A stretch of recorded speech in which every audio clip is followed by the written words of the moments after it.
2024. Papaya on top. Do you think you can win the Drivers' Championship next year? I believe I got what it takes. But 2025 turned into a nightmare.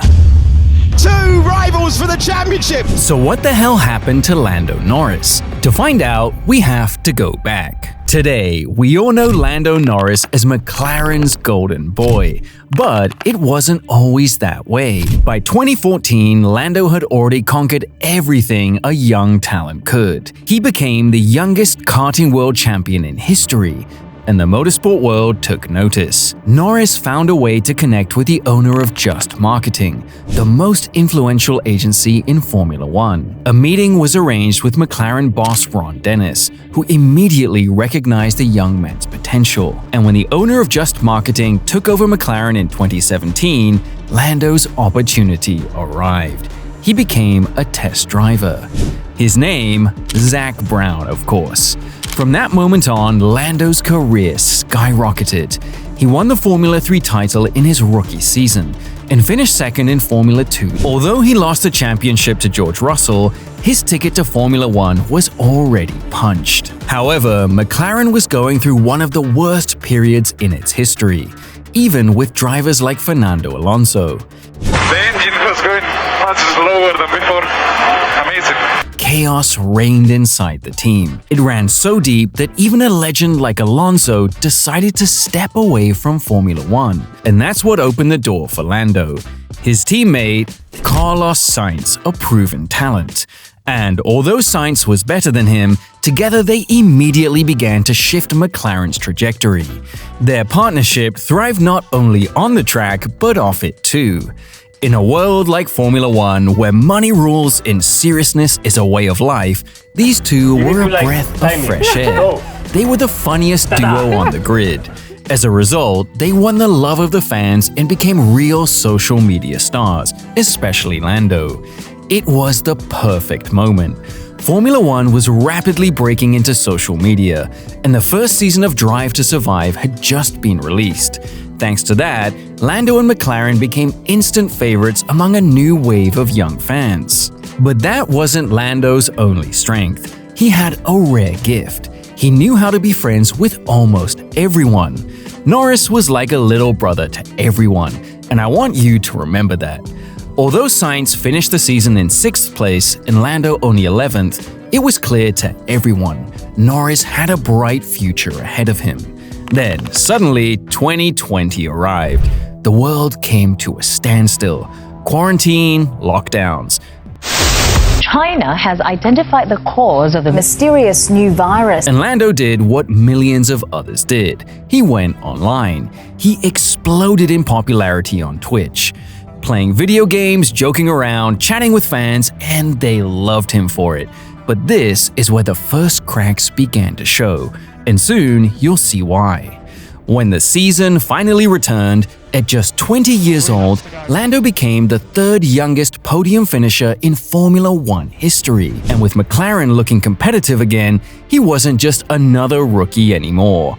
He was F1's new rising star. But after his early triumphs, something strange started to happen with Lando. He began to crave victory above all else. The first real turning point came at the Portuguese Grand Prix. That day, Lewis Hamilton had just broken the record for the most wins in Formula One history. But instead of congratulating him, Lando made an unexpected comment, saying Lewis only had to beat 1 or 2 other drivers to set the record. The backlash was immediate. Fans began to question, was Lando really the nice guy everyone thought he was? Sensing the negativity, Norris quickly apologized. But to be honest, it felt more like the carelessness of a young driver, someone who was simply too honest and didn't always say what people wanted to hear. Although this wasn't the first time. Earlier, Lando had caused a stir by joking about Sebastian Vettel. No offense, but you should focus on driving. And again, some people took it the wrong way. Before, it could be brushed off as youthful arrogance. But what happened next made people seriously wonder, who is Lando Norris really? In 2021, Carlos Sainz left McLaren and was replaced by experienced driver Daniel Ricciardo. expectations were sky high. Ricciardo had just come off one of his best seasons with Renault and had great chemistry with Lando. One glimpse at their joint press conference said it all. I was just wondering if... It's not that. Oh, okay. I think the math's all right. What's funny? Fans in the comments went wild. Everyone wanted to see this duo in action. And now it was happening. The 2021 season promised to be unforgettable. However, things did not go according to plan. Tension simmered within the team, and the internal competition only grew. Yes, Ricciardo delivered McLaren its long-awaited victory at the Italian Grand Prix, their first in 9 years. But even then, he remained firmly in the shadow of his teammate. And instead of offering support, Lando said, "I don't think you should feel sorry for any driver because they couldn't do as good a job." Those words were unexpected, especially from McLaren's golden boy. Even in a sport where rivalry between teammates is natural, they are still expected to help and develop each other. For the first time, it became clear who Lando Norris really was. And as he continued to dominate Daniel, his chances for a major breakthrough kept growing. His biggest opportunity came at the Russian Grand Prix. Lando started from pole position and was confidently leading the race, until just a few laps from the finish, the rain came. While most of his rivals switched to intermediate tires, Norris screamed, Yeah, shut up! Moments later, his dream shattered. And avoids the barriers, manages to keep going. Lando finished only 7th. He was completely devastated. After the race, his face said it all. Pain, disappointment, emptiness. He had given everything and lost it all. Now, compare that to Lewis Hamilton, who was also fighting at the front. We are ready in the box if you need us. It's pretty slippery, but it's not raining much. He stayed calm, focused only on the result. That's what separated Hamilton from Lando, and it wasn't just the car. Norris ended the season 6th in the championship. And now, entering 2022, his 5th season in Formula One, everyone was asking the same question. What would this bright young star deliver? The answer was disappointing. Why?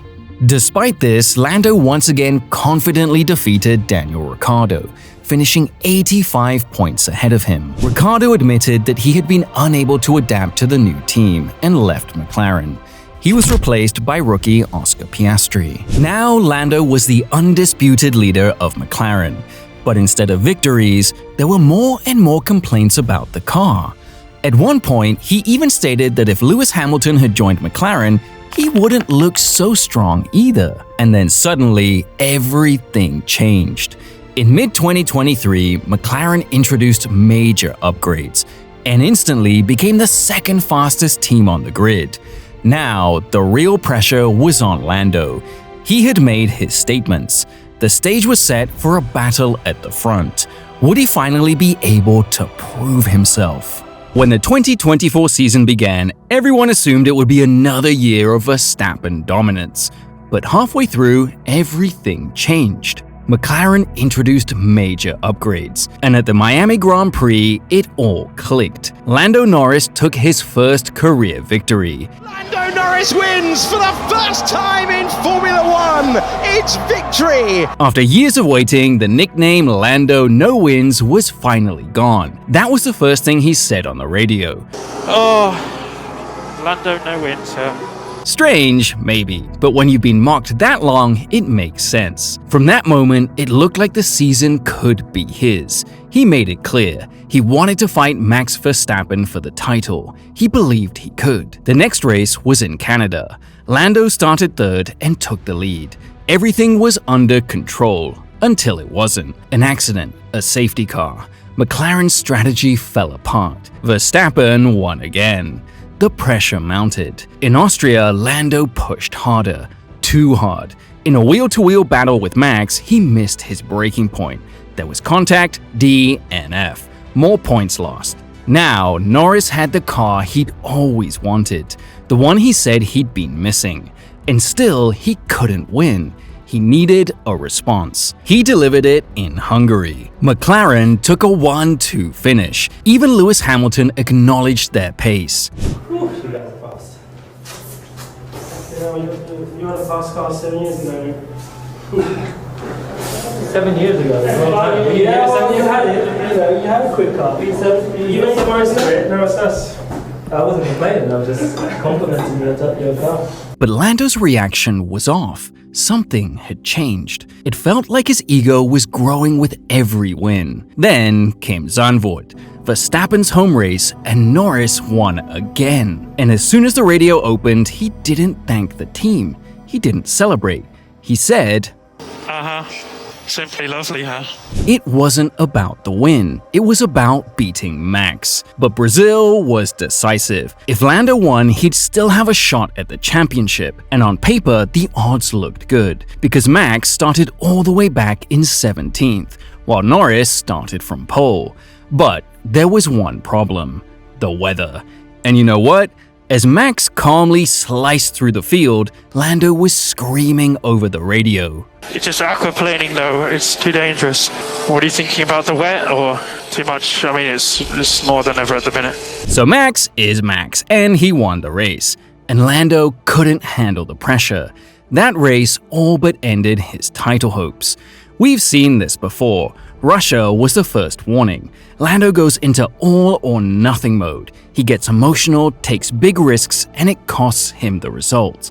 Then comes the press conference. He either criticizes himself harshly or leans into excuses. And every time, it triggers a wave of backlash online. In Brazil, it happened again. After the race, Lando said, It shouldn't have been red flagged, but obviously that was the crash in the end which caused the red, so it's not talent or, it's just luck. So. And what came next? Another apology. First of all, I retract that comment back there where I said it was all luck and no talent. Maybe it was a lack of experience. Maybe 2025 will be different. Senna, Schumacher, Hamilton, we are now entering the Lando Norris era. So now the question is, will Lando finally prove he's a true champion? So coming into the season, all eyes were on Lando. And in the first race in Australia, he did just that, winning the Grand Prix and putting his stamp on his challenge for the title. But in the following races, an uncomfortable pattern started to take shape. The same one we saw last year. Lando simply couldn't handle the pressure. Every time the stakes get higher, something breaks. If in the first 3 Grand Prix, everything could be chalked up to bad luck, maybe a one-off mistake. Okay, let's forget about the lawnmower incident in Japan. Got an expensive lawnmower. Yeah. But then came Bahrain, and something was different. Lando looked broken. How capable and talented you are as a driver.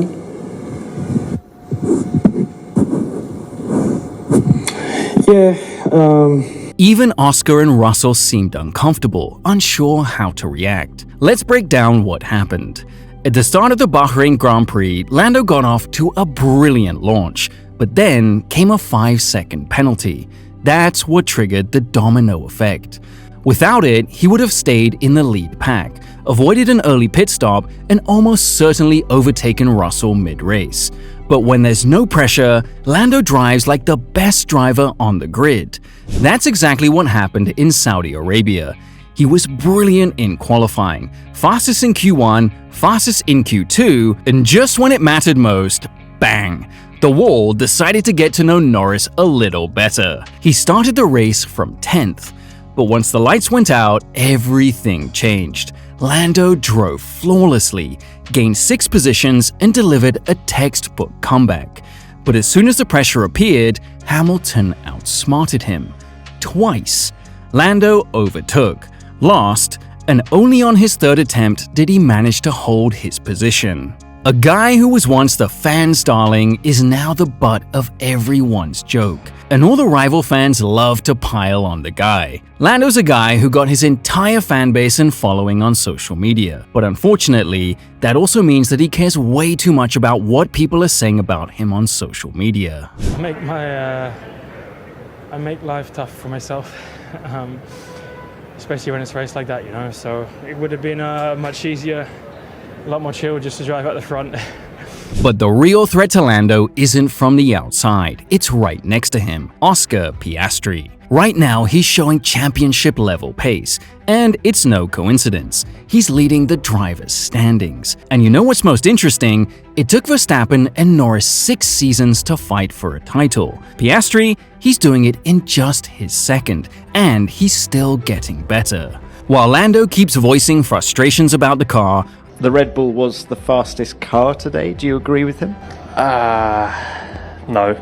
I think our car was still quicker. Oscar looks completely at ease. Why is that? I see 2 reasons. The first reason is adaptation. Oscar has adapted better to the new car. Even Max Verstappen has noted his style. Last year it was his second year. Now, of course, he's in his 3rd year and he's very solid. You know, he's very calm in his approach, and I like that. And I think it shows also on track. You know, he delivers when he has to deliver, barely makes any mistakes. Lando likes aggressive driving and attacks corners hard. Oscar is smoother and more precise in his cornering. What's truly impressive is his flexibility. He's able to change his style depending on the conditions, a trait that distinguishes the true elite. With Lando, it's different. He's comfortable when the car is a little oversteering, as it was in his best days. But the 2025 car, it sits somewhere in between. And that's exactly where Oscar has the edge. The second reason is simple, but pressure. All of McLaren's dreams of the title are pinned on Norris. He's the team's golden boy. And now, Lando isn't just trying to win races, he's trying to beat one of the greatest drivers of all time. To beat Max, you have to be like Max. And that's pressure that breaks even the best.